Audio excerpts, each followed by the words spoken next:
दोस्तों, मेरे चैनल में आपका फिर से बहुत बहुत स्वागत है। आज मैं फिर हमेशा की तरह फिर से कुछ यूजफुल टिप्स एंड ट्रिक्स लेकर आ गई हूँ, जो कि आपके समय और पैसे की तो बचत करती हैं, साथ साथ आपके काम को भी आसान बनाने में हेल्पफुल होती हैं। चलिए देर न करते हुए आज की वीडियो शुरू करते हैं अपनी पहली टिप। जब भी हम टूथपेस्ट का इस्तेमाल कर लेते हैं तो हमारे पास इस तरीके की ट्यूब्स खाली हो जाती है, तो हम क्या करते हैं, इनको कबाड़ में उठाकर फेंक देते हैं। तो आप इनको बिल्कुल भी कबाड़ में ना फेंके। आपने क्या करना है, आपने इनको कर लेना है कट।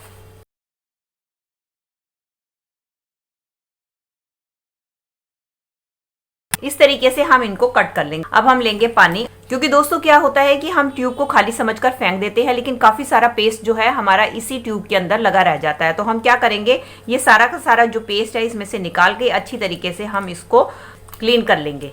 इसी तरीके से ये ट्यूब के जो हमने राउंड से काटे थे, इसको भी हम अच्छी तरीके से पानी में वॉश कर लेंगे। आप देख ही सकते हैं कि इनके अंदर भी कितना सारा पेस्ट लगा हुआ है, जो कि हमारा वेस्ट चला जाता है।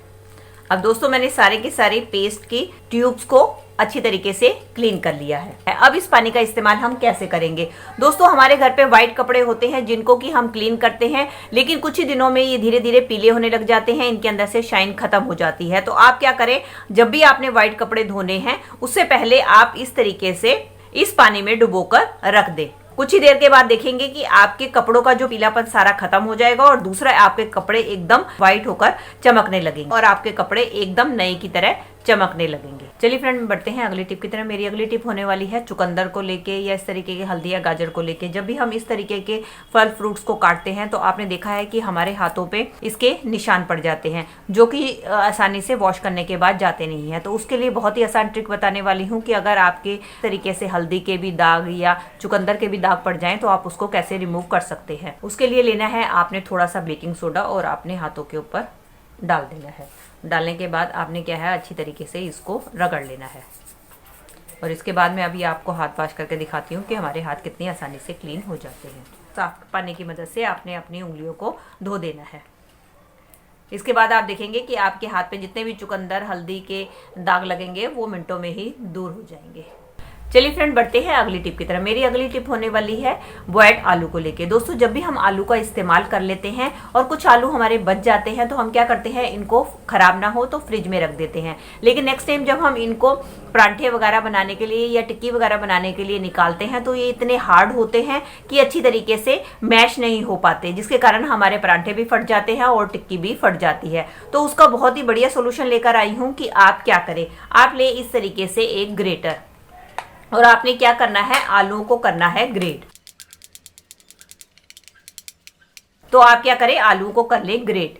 ऐसा करने से क्या होगा कि आपके आलू एकदम इक्वली मैश हो जाएंगे और आप जब भी परांठे या टिक्की वगैरह बनाएंगे तो आपके आलू बिल्कुल भी फूटेंगे नहीं। चलिए फ्रेंड, बढ़ते हैं अगली टिप की तरफ। मेरी अगली टिप होने वाली है कपड़ों को लेके। दोस्तों हम देख ही रहे हैं सर्दियां जैसे जैसे बढ़ती जा रही है, धूप भी कम निकल रही है, जिसके कारण हमारे कपड़ों को सूखने में बहुत दिन लग जाते हैं। लेकिन कई बार हमें इमरजेंसी में कपड़े पहनने होते हैं तो हम उनको कैसे सुखाएं। तो उसके लिए बहुत ही आसान ट्रिक बताने वाली हूँ कि आप क्या करें। उसके लिए आप ले लें कोई भी छलनी और उसको आपने क्या करना है, गैस जला के छलनी को उसके ऊपर रख देना है और अच्छी तरीके से गर्म कर लेना है। जैसे ही छलनी गर्म हो जाएगी आपने गैस की फ्लेम को ऑफ कर देना है और उसके बाद जो भी आपने कपड़े सुखाने हैं आप उसके ऊपर छलनी के ऊपर रख दें। इससे क्या होगा, छलनी के ऊपर रखेंगे तो इससे आपके कपड़े जो है बहुत ही आसानी से सूख जाएंगे। अगर आपके पास छलनी नहीं है तो आप पतीले का भी इस्तेमाल कर सकते हैं। सेम उसी तरीके पतीले को आप गर्म कर लीजिए और उसके बाद जो भी आपने कपड़े सुखाने हैं उनके ऊपर एक एक करके आप डालते जाइए और इस तरीके से बिना धूप के आप सर्दियों में इमरजेंसी में अपने कपड़ों को सुखा सकती हैं। चलिए फ्रेंड, मेरी अगली टिप होने वाली है मटर को लेके। दोस्तों मटर तो हम खा लेते हैं लेकिन इसके छिलके जो है अक्सर हम उठाकर फेंक देते हैं, जबकि ये हमारे लिए बहुत ज़्यादा फायदेमंद होते हैं, क्योंकि इसके अंदर पोटेशियम, मैग्नीशियम, कॉपर, विटामिन प्रचुर मात्रा में होते हैं, जो कि हमारे आंखों की रोशनी को तो बढ़ाते हैं, साथ साथ हमारे पेट से जुड़ी कोई भी समस्या है उसको दूर करने में मदद करते हैं, साथ साथ हमारे हाई कोलेस्ट्रॉल को भी कम करते हैं। तो इसलिए हमें मटर के छिलके का इस्तेमाल किसी ना किसी रूप में जरूर करना चाहिए।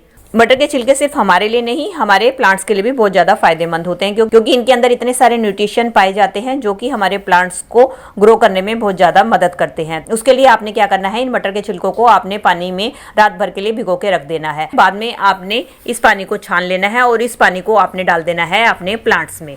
इससे क्या है, आपके प्लांट्स हमेशा हरे भरे रहेंगे। इसका दूसरा इस्तेमाल है दोस्तों, जब भी हमें 8-10 दिन के लिए बाहर जाना होता है तो हम अपने पौधों को पानी नहीं दे पाते, जिसके कारण हमारे पौधे सूख जाते हैं।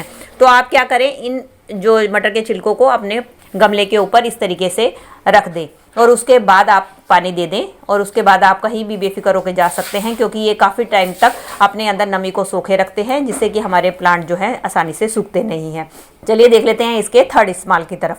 दोस्तों, सर्दियों में तो मटर हमें अवेलेबल हो जाते हैं, लेकिन गर्मियों में मटर हमें मिलते नहीं हैं, जिसके कारण हम इनका यूज़ नहीं कर पाते। तो आप क्या करें, मटर के छिलकों को आप धूप में सुखा के रख लें और इसके बाद आप मिक्सी में डाल के इनका पाउडर बना लें और पूरा साल भर आप इसका इस्तेमाल कर सकते हैं। इसका इस्तेमाल आप एज ए प्लांट बेस के रूप में भी कर सकते हैं। जब भी हम नया पौधा लगाते हैं तो उस टाइम पे आप मिट्टी से पहले इसको डाल दीजिए और उसके बाद मिट्टी डाल के अपना पौधा लगाएं, तो आप देखेंगे कि आपका पौधा कभी भी नहीं मरेगा और हमेशा हरा भरा बना रहेगा।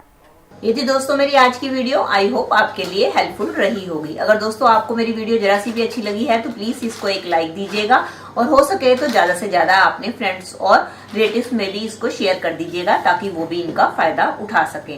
और मुझे कमेंट करके जरूर बताइएगा कि इनमें से आपको कौन सी टिप या हैक सबसे बढ़िया लगा। और साथ ही साथ अगर आप मेरे चैनल पे नए हैं और मुझसे जुड़े रहना चाहते हैं तो मेरे चैनल को भी बेल आइकन के साथ सब्सक्राइब कर दीजिएगा। चलिए मिलती हूँ नई वीडियो और नए टॉपिक्स के साथ। Till then take care and bye bye.